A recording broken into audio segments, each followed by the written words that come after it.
Welcome back to my channel রিঙ্কুর রান্নাঘর and ব্লগে তোমাদের সকলকে স্বাগতম। আশা করি তোমরা সকলে ভালো আছো, সুস্থ আছো। আজকে আমি একটা রেসিপি নিয়েছি। আজকে বানাবো বাটি চচ্চড়ি। বাটি চচ্চড়ি বানাতে কী কী নিয়েছি আর কিভাবে বানাবো তোমাদের সমস্ত কিছুটাই দেখাবো।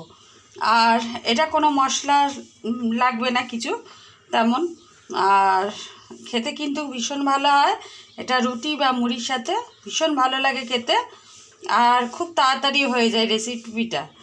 চলো তোমাদের দেখাই। দেখতেই পাচ্ছ এখানে আমি আলু, পেঁয়াজ আর টমেটো কুচিয়ে নিয়েছি। আলুটাকে ছোট ছোট করে কেটে নিয়েছি, এই যে দেখতে পাচ্ছ আলুটাকে ছোট ছোট করে কাটা। আর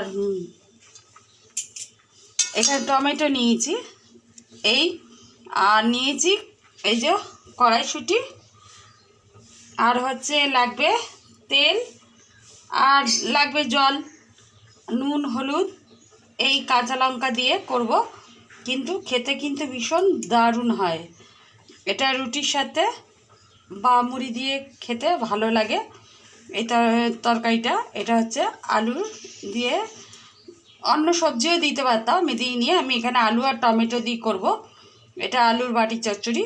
চলো তোমরা দেখতে থাকো, সাথে থাকো কিভাবে বানাবো, কি কি নিয়েছি। দেখো একটা পাত্র নিয়েছি, এর মধ্যে আমি এবার একটু জল দিয়ে দেবো, পরিমাণ মতন জল দেবো। এটা কিন্তু কোনো ভাজবো না বা কিছু না, এই রান্নাটা খুব সহজ, তোমরা অনেকেই করো, তা আমি একটু করছি। আর দেবো নুন, নুনটা স্বাদ অনুযায়ী দেবে।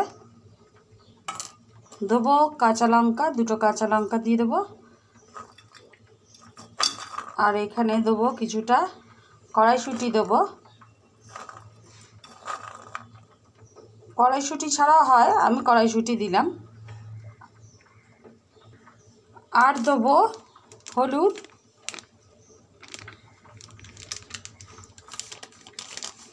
এটা একটু নাড়িয়ে দেবো। দেখো এখানে বললামই হলুদটা দিয়ে নাড়িয়ে দিয়েছি, নুন হলুদ দেওয়া হয়ে গেছে। এবার আমি তেল দিয়ে দেবো, এখানে কাঁচা সর্ষের তেল দেবো। বললামই যে তেলটা ভাজবো না, একটু তেলটা বেশি লাগবে। তেলটা দিয়ে আমি এবার একটু তেল দিয়ে দিলাম। এবার আমি গ্যাসে বসিয়ে দেবো। দেখো গ্যাসের আঁচটাকে আমি কম করে দিয়েছি, দিয়ে বসিয়ে দিয়েছি। এটা এবার ফুটবে, এটা চাপা দিয়ে দেবো কিছু দিয়ে, দিয়ে পরে দেখাচ্ছি তোমাদেরকে। এটা কিন্তু রান্না করতে দেখতেই পেলে বেশিক্ষণ সময় লাগবেও না, আর বেশি খাটনিও নেই, তাড়াতাড়ি হয়ে যায়। আর এটা কিন্তু খেতে কিন্তু ভীষণ ভালো হয়, দারুণ হয় খেতে। আর এটা রুটি বা বললামই যে মুড়ির সাথে ভীষণ ভালো লাগে। আর তোমরা যারা নতুন দেখছো আমার ভিডিওটা, যে যেখান থেকে দেখছো, প্লিজ আমার চ্যানেলটাকে লাইক করো, শেয়ার করো, সাবস্ক্রাইব করো, পাশে থাকা বেল বাটনটা অলে সেভ করে দিও নিত্য নতুন ভিডিও দেখতে। আর যদি কোথাও ভুল ত্রুটি হয় তোমরা ঠিক করে নিও। চলো এখন চাপা দিয়ে দিই, আর ঘুরে আসছি, পরে দেখাচ্ছি তোমাদেরকে। 10 মিনিট পর আসছি। দেখো ঢাকাটা খুলে দেখলাম ফুটছে, আবার চাপা দিয়ে দেবো, এখনও দেরি আছে বাটি চচ্চড়ি হতে। আর আমি কড়াতে করিনি, যেহেতু আমি একটা ডিশে করেছি বললামই। চলো ঘুরে আসি আবার একটু। দেখো আমি ঢাকাটা খুলে দেখলাম, আর বাটি চচ্চড়িটা মোটামুটি হয়ে গেছে। আলু টমেটোগুলো একদমই গলে গেছে দেখতে পাচ্ছ, আর সব হয়ে গেছে। ঝোলটা একটু কমিয়ে দেবো, আর নামাবার আগে একটু কাঁচা তেল দেবো, সর্ষের তেল। আমার রান্নাটা একদম পুরো রেডি। কেমন লাগলো কমেন্টের মাধ্যমে সকলেই জানিও। ছোট্ট একটা রেসিপি, সকলে দেখো আর সকলে কমেন্ট করো, লাইক করো। আর যদি কোথাও ভুল ত্রুটি হয় তোমরা ঠিক করে নিও। আমার কড়াইশুঁটি, আলু, টমেটো দিয়ে বাটি চচ্চড়ি একদম রেডি। আর খেতে কিন্তু খুব সুন্দর হবে, দারুণ হবে। আর রুটি বা মুড়ির সাথে বললামই খেতে ভীষণ ভালো লাগে।